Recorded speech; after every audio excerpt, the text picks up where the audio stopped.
Victor is a retired coal miner. He is pro-Russia in his politics, but he says people have faced increased economic hardship since Moscow-backed separatists took control of the region 7 years ago. Prices have increased for everything. Oils, fruits, meat, utility bills. Local authorities increased our pensions by 20% recently, but some prices have risen by 70%. There are no jobs. The young can only find work through nepotism. Even the price of some fish has increased because since Ukraine banned trade with what it describes as the occupied territories in 2017, much of it has to be imported via Russia. Market traders have to pay higher transport costs and import duty. It's the same story with most of these products made in Russia and Belarus. Many people have left to Russia, Ukraine, and abroad looking for work. I used to have regular customers, but not now.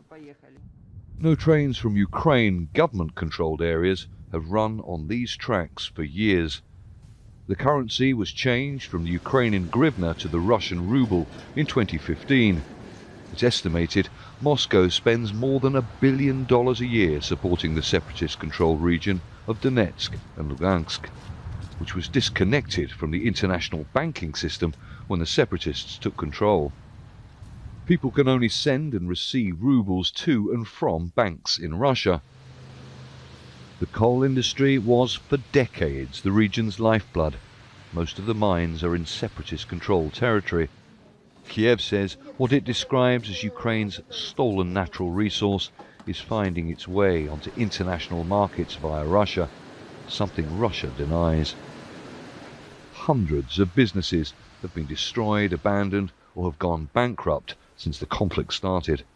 In 2015, the pro-Russia separatists and the then Ukrainian government signed what became known as the Minsk II agreement. It was a deal that aimed at achieving peace and a lasting political settlement to the conflict. But 7 years later, not a single one of the 13 articles in that agreement has been fully implemented. There are many Ukrainian politicians that say that Minsk II is too weighted in the favour of the separatists, and they're afraid that if it was fully implemented, that could potentially give Russia a greater hand in Ukrainian affairs. Last year, Ukrainian President Volodymyr Zelensky said he wanted to change the Minsk agreement. International backers insist the deal must be honoured by both sides. No political agreement means the economy cannot recover. But the separatist governments say the economy is gradually improving and Russian investment is helping. In November, President Putin signed a decree allowing Russians to legally buy goods produced here. The end of the war and the recognition of the DPR would, of course, contribute to the development of the economy. Military action has affected the region, not to mention the business infrastructure, the outflow of expertise, an economic blockade by Ukraine that destroyed our financial system, but we're now managing to re-establish that system.